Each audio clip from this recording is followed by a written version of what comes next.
Le rôle de Morbihan Énergie est propriétaire des lignes électriques à haute tension et basse tension dans le département. Et Morbihan Énergie contrôle l'utilisation de ces lignes. Morbihan Énergie a plusieurs compétences tournant autour de l'énergie, développement des ENR, développement des smart grids, achat groupé de gaz, développement de l'écomobilité, développement de la data. Notre rôle est, dans le cadre de la transition énergétique, de faire de cette transition une réalité avec l'ensemble des collectivités du département qui adhèrent à notre structure.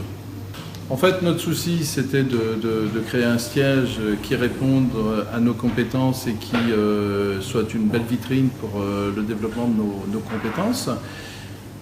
En fait, il nous fallait un bâtiment, évidemment, énergie positive, labellisé, qui puisse offrir une qualité de travail au-dessus de la moyenne, parce qu'on pense que ça fait partie des valeurs importantes de l'avenir.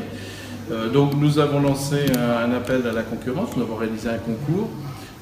Suite à ce concours, le cabinet Arco a été retenu et je crois pouvoir dire qu'on s'en félicite parce qu'on a pu, avec lui, après les éléments du concours, parfaitement développer à la fois le bâtiment que l'on voulait, c'est-à-dire un bâtiment passive house facile à vivre, mais on a su aussi y développer en partenariat avec eux notre smart grid qui s'appuie sur une production d'électricité, un stockage et une réutilisation à tous les échelons. Donc le bâtiment du SDEM à Vannes, c'est un bâtiment pilote, c'est un peu un bâtiment tertiaire de demain. C'est un bâtiment qui a toute la panoplie des bâtiments que l'on dit bâtiments BEPOS, qui est labellisé Passivos, mais qui est aussi une vitrine de tout ce qui peut se faire en ce moment en architecture bioclimatique et aussi en système électrique du futur. Puisque le site en lui-même est exceptionnel, aux portes de Vannes, tout près de la 4 voies et de la rocade de Vannes. C'est un site très boisé, que l'on a voulu préserver, c'est-à-dire que le bâtiment vient s'inscrire dans la clairière du site sans heurter. On ne fait pas de coupe franche dans le terrain, tout vient assez naturellement. Et le bâtiment suit un petit peu la courbe du terrain naturel. Et le fait de suivre la courbe du terrain naturel permet de retrouver des qualités intrinsèques du site pour les transcender, les sublimer et en faire quelque chose d'autre.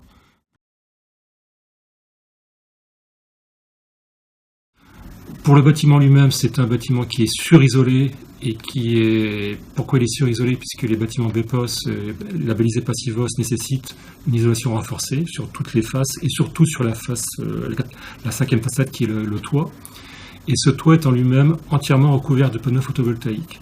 En effet, les bâtiments BEPOS nécessitent un grand nombre de panneaux photovoltaïques puisqu'il faut un grand nombre d'énergies renouvelables pour le projet.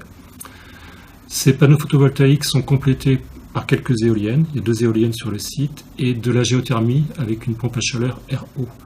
Donc on a vraiment tout le panel des procédés en ce moment que l'on peut utiliser sur un bâtiment de ce type. Donc là, nous sommes devant le premier tableau qui figure le smart grid sur ce bâtiment Passive House. On produit avec le photovoltaïque et les éoliennes. On envoie ça dans un Power Management System qui, en fonction du skies, décide de stocker, d'alimenter les véhicules électriques et bien sûr, en priorité, d'alimenter le bâtiment.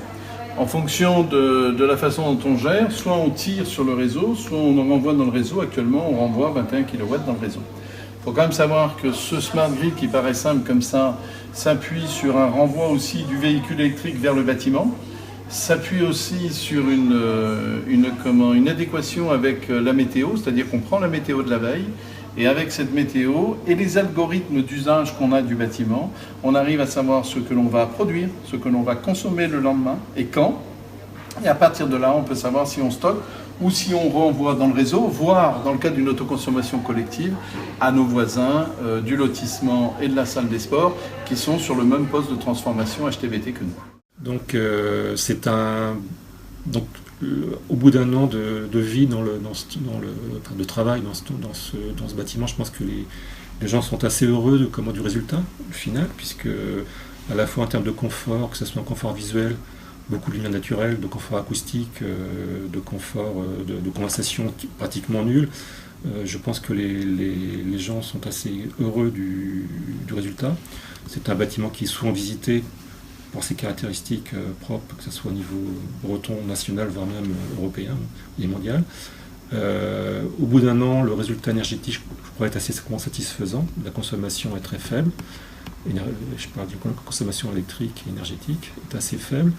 Et c'est un bâtiment qui fait bon vivre, je pense, parce que chaque fois qu'on retrouve ce bâtiment, qu'on le fait visiter par des maîtres d'œuvre ou des maîtres d'ouvrage, on retrouve une qualité d'espace, de lumière et de vie qui est vraiment satisfaisante.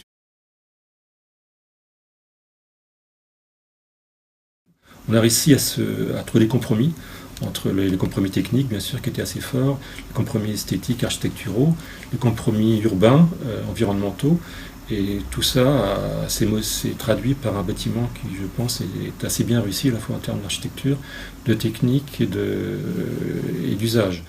Synthétiquement, je dirais qu'il y a eu deux niveaux de discussion. Il y a peut-être eu un niveau entre l'architecte Xavier et moi-même ou mon adjoint pour prendre des orientations très fermes sur ce qu'on voulait faire de ce bâtiment. Et puis il y a eu une autre discussion qui a eu lieu au niveau du terrain, qui nous a sans doute valu d'ailleurs le prix AMO qui nous a été délivré il y a 2 ans. C'est-à-dire que c'est la juriste de l'équipe chez nous qui est allée aux directions de travaux parce que nous on est tous des maîtres d'œuvre en puissance.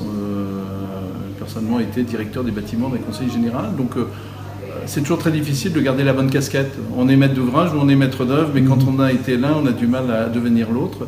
Et je pense que le dialogue s'est très bien fait entre la direction de travaux prévue dans l'opération de maîtrise d'œuvre du cabinet d'architecture, notre présence en tant que maître d'ouvrage représentée par notre juriste, et en dehors de ça, quand il y avait problème, des discussions de direction ou d'équipe qui se faisaient autour d'une table, ce qui a valu globalement de régler la plupart des problèmes qu'on a rencontrés, parce qu'on ne fait jamais un bâtiment comme ça sans en rencontrer, mais qui ont été réglés de manière, je ne vais pas dire forcément rapide, mais de manière efficace.